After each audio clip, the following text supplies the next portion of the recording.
ओम श्री साईनाथाय नमः।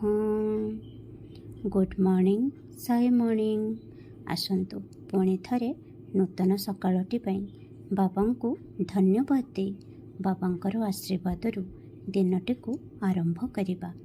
बाबांक श्रीचरण रे प्रतिज्ञा करिबा जे आजिठु किछि भूल कार्य करिबा नहीं। जदि भूल रे किछि भूल होई जाए बाबा आमको से दिगरु टाणी आनी हाथ धरी सत् पथरे बाट चलाई नेबे। बाबांक पाखरे छोट बड़ दोष त्रुटि पाई क्षमा मागी बाबांकर आशीर्वादरू दिनटी को आरंभ करिबा। आसंतु सुनिबा आजिर संदेश।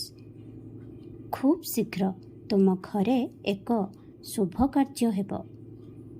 किछि लोक तुमर सफलता को देखि तुमको ईर्षा करती, किंतु तुमे सेमानंकु अणदेखा कर। जो लोक निजे सफल होई पारंती नहीं सेमाने अन्य मानंक सफलता देखि पारंती नहीं। सफलता हासिल करिबा पई तुमे एहिपरि लोकंकु अणदेखा करिबा शिख। जदि निरंतर कठिन परिश्रम एवं निष्ठा सहित काम जारी रखिब तेबे मो मालिकर आशीर्वाद एवं करुणा दृष्टि तुम उपरे अवश्य पड़िब। तुमे तुमर निष्पत्ति को बाछि पारिब, कारण मु तुमको भल एवं मंद बुझिबार ज्ञान देइछि। तेणु निष्पत्ति तुमर एवं सेही निष्पत्ति परे परिणाम जहा हेब ताहा मध्य सेही निष्पत्तिर फलाफल हेब।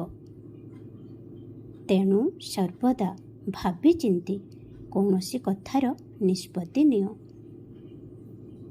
तेणु जीवन रे जहा भी होई जाउना काहींकी मो उपरे तुमर विश्वास को दृढ़ रख। समस्तंक प्रति तुमर मन सफा रख, व्यवहार भल रख एवं निजर बुद्धि को प्रयोग करी जीवन रे आगु को बढ़। मोर बहुत आशीर्वाद तुम सहित अच्छी। खुश रे रुह। ओम साई राम, जय साई राम।